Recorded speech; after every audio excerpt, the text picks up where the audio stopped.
दूसरा पैरा। अविरमणं पणम्। अविरति पंचविधा भवति।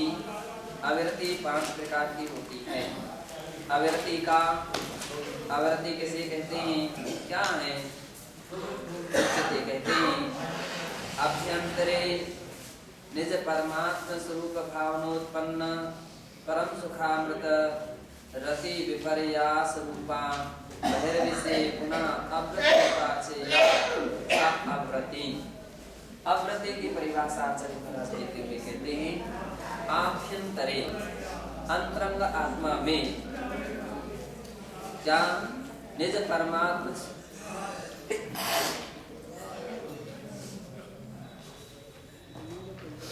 और अभ्यंतर कैसा है उसका विशेषताएं बतलाई हैं कि निज परमात्म स्वरूप भावनोत्पन्न अपनी परमात्म स्वरूप जो भावना है उससे उत्पन्न परम सुखामृत रति विपर्यास रूपा परम सुख रूपी अमृत में रति जो होना चाहिए थी, रति यानी उसमें स्नेह होना चाहिए, प्रेम होना चाहिए था, उससे विपर्यास यानी उससे विपरीत है ना, अर्थात अपने आत्मा स्वरूप में स्नेह नहीं रखना, आत्मा स्वरूप में रुचि नहीं होना, इस प्रकार की जो अवस्था होती है अथवा बहिर्विषय पुनः अव्रत रूपाच्य बाह्य विषयों में अव्रत दशा, बाह्य विषयों में अव्रत हिंसा, झूठ, चोरी, कुशील, परिग्रह इत्यादि 5 पाप रूप में जो प्रवृत्ति होती है उसका नाम क्या है?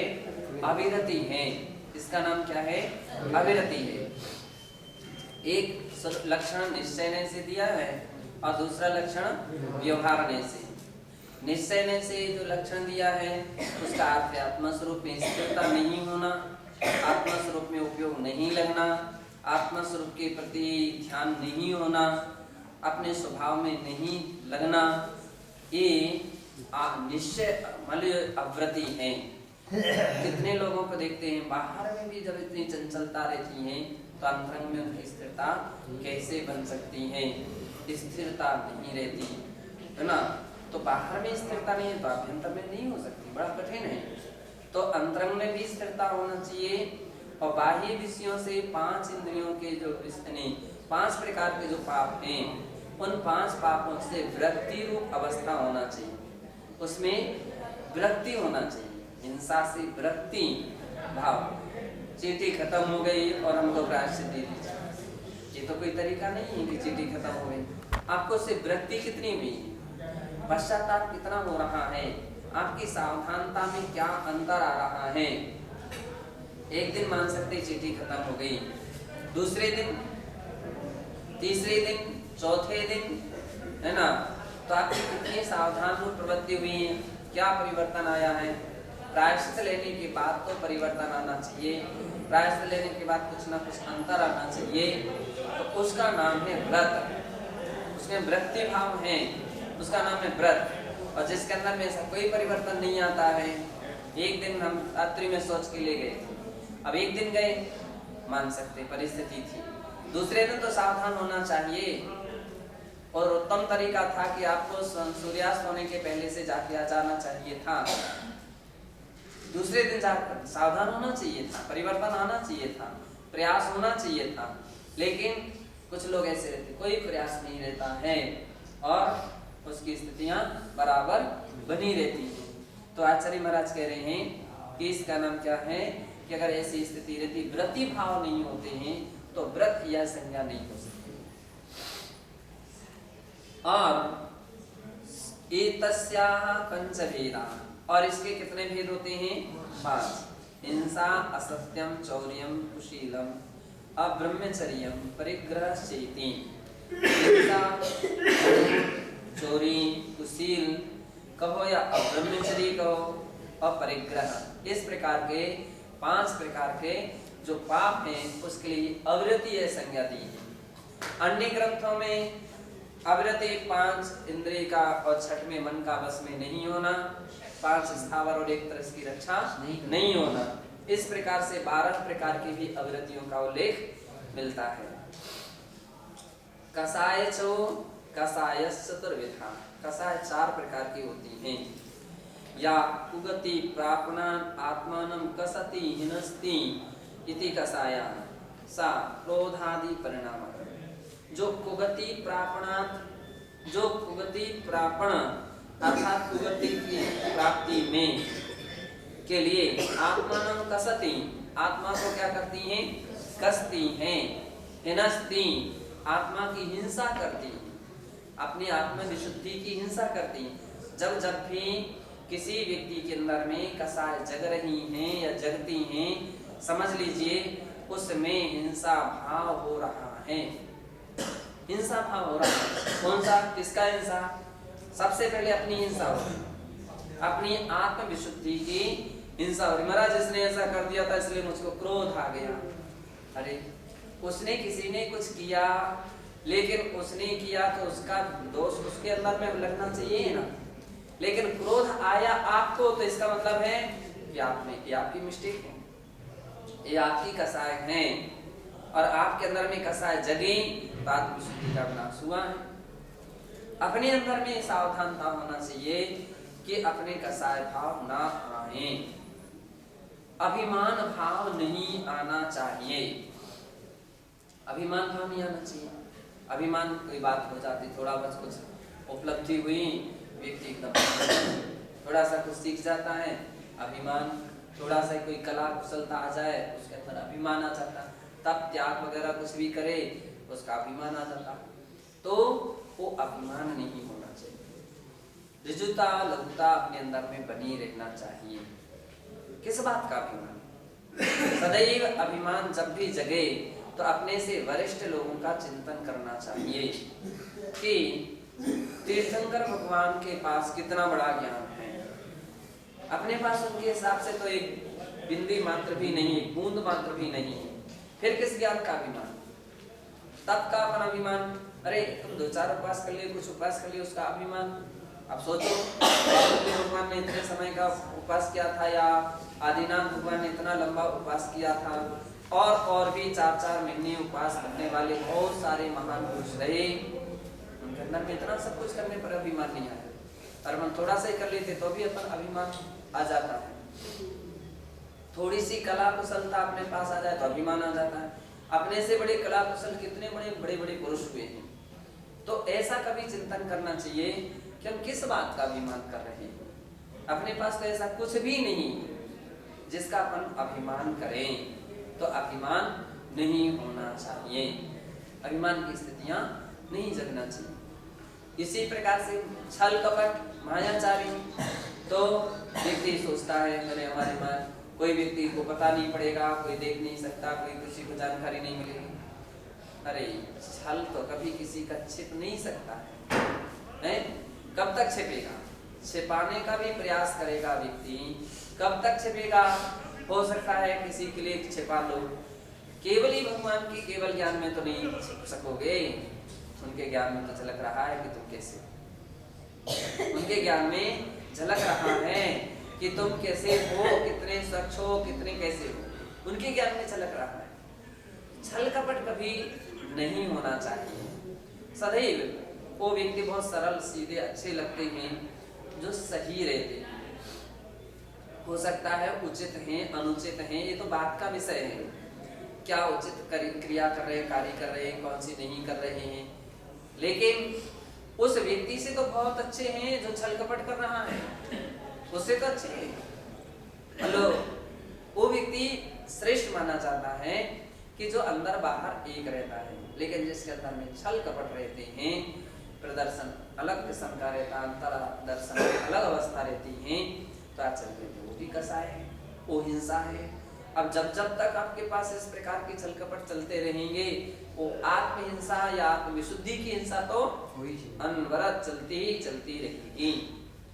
इसी प्रकार से लोभ प्रकृति है ना, लोभी व्यक्ति जो रहता है, खेत का बिजू का, खाद का ना खाने देत का, ऐसे भी कुछ लोग रहते हैं कि सामग्री संग्रह के भाव तो बहुत रहते हैं, लेकिन उसका उपयोग के भाव नहीं रहते कि ना स्वयं उपयोग कर पाता, ना किसी दूसरे को उपयोग करने देता। तो कई बार ऐसे रहते हैं कि लाते जाओ, रखते जाओ, लाते जाओ, रखते जाओ, लाते जाओ, रखते जाओ। लेकिन रखते रखते क्या होगा, यदि उसका सदुपयोग नहीं हुआ उस सामग्री का, तो एक ना एक दिन वह सामग्री खराब होगी, नियम से खराब होगी। कल्पना कर लीजिए, एक छोटा सा बालक है और छोटे से बालक के लिए लोभ भाव, लोभ प्रकृति है, अमरूद मिले हैं, और कई बार ऐसी सामग्रियां रहती ना, अमरूद हुए या जामफल, कोई बेर वगैरह, आम वगैरह, तो क्या रहता है कि तृष्णा भाव तो जगते ही हैं। मम्मी मम्मी हमको एक दे दो, उधर जेब में रख लो, हमको एक और दे दीजिए, हमको दूसरे हमको और दे दीजिए, और कहीं और छूट मिल जाए ले लो जितना लेना हो, शेष जेब में उस जेब में रख लो। अब खाओगे कितना? अब जो कुछ लोभी प्रकृति का वो अभी नहीं खाते, अभी तो हम रखे लेते हैं, बाद में खाएंगे, बाद में खाएंगे, जब तक मालूम क्या हुआ, सड़ गया। क्या हुआ? तो इतने सारे मेहनत से वस्तु को संग्रह किया, दूसरे से मांग करके, रो करके, लड़ करके, झगड़ करके, जैसे तैसे इकट्ठा किया, और भी खा पी पाए, और किसी को खाने पूछा। धन की 3 गति होती है, भोग, दान, भोग करो, दान दीजिए या भोग कर लीजिए या उसका विनाश होता है। तो लोभ भाव जब तक व्यक्ति के अंदर में रहते हैं, लोभ प्रकृति रहती हैं, ऐसी भावना रहती है, खर्च ना हो जाए, खर्च, तो आखिर में वो व्यक्ति का उतने समय तक आत्मविशुद्धि विनाश हो रही है। आत्मविशुद्धि का क्या हो रहा है? विनाश हो रहा है। आत्मा की हिंसा हो रही है, विशुद्धि की हिंसा हो रही है। इससे अच्छी बात तो ये थी अपने आत्मा स्वरूप में उसका उपयोग लगाते, अपना चिंतन में लगाते, अपने ध्यान में लगाते, इन लौकिक बातों से अपने उपयोग को हटाते, तो आत्मशुद्धि बढ़ सकती थी, अन्यथा आत्मशुद्धि का विनाश। तो कितने सारे ऐसी अवस्थाएं रहती हैं कि क्रोधादि कसाय क्या करती है? हिनस्ती, हिंसा करती अपने आत्मा स्वभाव का। साचे क्रोधादि परिणाम, क्रोधादि परिणाम है, अथवा या कर्म भूमि कर्म क्षेत्रम कर्षति सुख दुख रूप शस्योत्पादनाय कृषक एव भूमि कर्षणम करोति सा कसायो भवति। अथवा जो कर्म भूमि कर्म क्षेत्रम कर्षति, कर्म भूमि कर्म क्षेत्र को जो कर्षति, क्या करती? कर्षती हैं। जैसे हल जो है ना, जमीन को क्या करता है? कर्षण करता है। कृषि शब्द कैसे बना? कर्षण करने से। वो जो हल चलाते हैं तो जमीन क्या हो जाती है? उर्वरा हो जाती है, उपजाऊ हो जाती है, उसके अंदर में बीज बोने से वो जल्दी अंकुरित हो जाता है। तो उसी प्रकार से कसाय हृदय रूपी भूमि को क्या करती हैं? कर्षण करती है ना। और कैसा कर्षण करती? जिसमें सुख दुख रूप शस्योत्पादनाय कृषक एवं, जैसे कृषक क्या करता है कि उत्पादनाय, शस्योत्पादनाय, शस्य यानी धान्य की उत्पत्ति के लिए खेत को क्या करता है? जोतता है। उसी प्रकार से लौकिक सुख दुख आदि के लिए जो कर से, उसका नाम क्या है? कसाय है। सा कसायो भवति, वो कसाय कहलाती। उत्तम से प्राकृत पंच संग्रह, प्राकृत पंच संग्रह के पहले अध्याय की 109वीं गाथा में कहा है सदुखम कसे जीवस्य संसार गति मेरम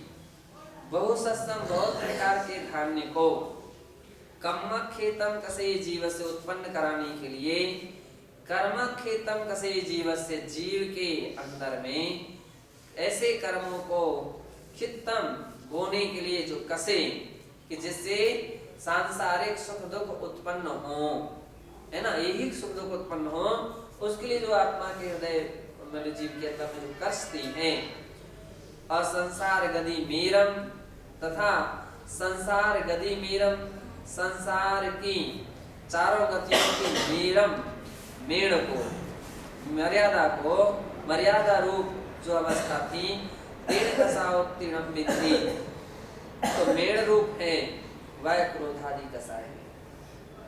तो चारों गतियां मर्यादा या मेड़ रूप हुआ करती हैं। संसार की चारों गतियां है ना मेरम, जिनके लिए संसार की चारों गतियां मर्यादा या मेड़ रूप होती हैं, उसके लिए क्या बोलते हैं? कसाय। सा कसाया क्रोध मान माया लोभ रूपेण चतुर्विधा, और वह कसाय क्रोध मान माया और लोभ के रूप में 4 प्रकार की होती हैं। जोगायतीय भेदा योगा तस्य च त्रयो भेदा, योग के कितने भेद होते हैं? 3 भेद। वीर्य लब्धिवत आत्मनो मनोवाक्काय वर्गणालंबनः आलंबनः प्रदेश परिस्पंदो योगः। अब वीर्य लब्धिवत, अब यहाँ पर वीर्य लब्धि, वैसे वीर्यांतर कर्म के 6 उपसर्ग से भी ऐसा शब्द जोड़ सकते हैं। वीर्य लब्धि वत, शक्ति की प्राप्ति, शक्ति वीर्य लब्धि संपन्न जो आत्मा है, तो वत और संपन्न में वान हो सकता, वीर लब्धि वान आत्मनो, वत शब्द का प्रयोग किया गया है।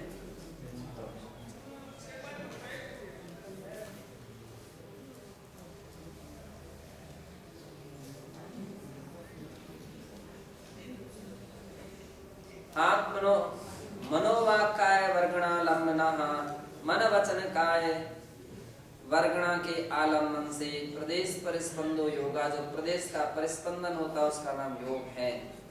तस्य योगस्य त्रयो भेदा, और उस योग के 3 भेद हैं। काय योगा वाक्योगा मनोयोगस्य, काय योग, वचन योग और मनोयोग। आश्रवा होन्ति आश्रवा भवन्ति, और इनसे आश्रव होते हैं, अर्थात पूर्वोक्ता मिथ्यात् अवृत्ति कसाय योगा भावाश्रव रूपा भवन्ति। मिथ्यात् अवृत्ति कसाय योग, इन रूप भावाश्रव रूपा भवन्ति, ये सभी भावाश्रव रूप होते हैं। मिथ्यात्वस्य पंचभेदाः, मिथ्यात्व के 5 भेद होते हैं। अविरमणस्य च पंचभेदा, अविरति के भी 5 भेद होते हैं। कसायस्य चत्वारो भेदा, कसाय के 4 भेद होते हैं। योगस्य त्रयो भेदाः, योग के 3 भेद होते हैं। सर्वे मिलित्वा 17 प्रकार का भावाश्रवा भवन्ति इति तात्पर्यम्, सभी मिला करके 17 प्रकार के भावाश्रव के भेद होते हैं, ऐसा तात्पर्य हुआ। समे धम्मं परिकीर्तिताः, समय सिद्धांते, समय कहो सिद्धांत कहो दोनों का अर्थ एक है। जैनागमेषु अथवा जैनागम कहो इत्यर्थ। तत्र भावाश्रव एते सम्यक परिकीर्तिता, उन सिद्धांत ग्रंथ में जैनागम में समय में भावाश्रव का वर्णन किया गया है। इत्येवं, इस प्रकार हे शिष्य, त्वं निराश्रव रूप निःशुद्धात्म स्वरूप विपरीतान् भावाश्रवान् सम्यक विज्ञाय आश्रव हेतु निरोध रूपम संभ्रम समाश्रय। हे शिष्य, तू निराश्रव रूप निज शुद्धात्म स्वरूप के विपरीत, क्या बतला रहे हैं? आत्मा का शुद्ध स्वभाव आश्रव से सहित नहीं, आश्रव से रहित है, निराश्रव रूप आत्मा का स्वभाव है। ऐसे निराश्रव रूप निःशुद्धात्म स्वरूप से विपरीत जो भावाश्रव है, उसको सम्यक विज्ञा है, सम्यक प्रकार से जान करके, पहले अपन को जानना चाहिए कि हमसे कौन कौन से कर्म का आश्रव किस किस परिणामों से हो रहा है। ऐसा जान करके आश्रव हेतु निरोध रूपम संभ्रम समाश्रय, आश्रव के निरोध रूप उस आश्रव को जान करके क्या करना चाहिए कि उसका कैसे हम उसको रोक सकें, कैसे उसको हम छोड़ सकें, है ना। इस रूप संबर का समाश्रय लेना चाहिए। तस्सैव मोक्ष साधकत्वम, वही मोक्ष का साधक है। भावाश्रव परिज्ञानस्य सार्थक्यम इदम एव यत् तत्परिहारम कुरुत। भावाश्रव को परिज्ञानस्य, भावाश्रव को जानने का, सार्थक्यम इदम एव, यही उसकी सार्थकता है कि तत्परिहारम कुरुत, कि आश्रव को रोकें, इसलिए आश्रव को रोको। संवर निर्जरात्मक मोक्ष मार्गम चे समाश्रय, और सम्यक संवर निर्जरात्मक जो मोक्ष मार्ग है उसका आश्रय लेना चाहिए, ऐसा यहाँ पर कहा गया है। और इस बात को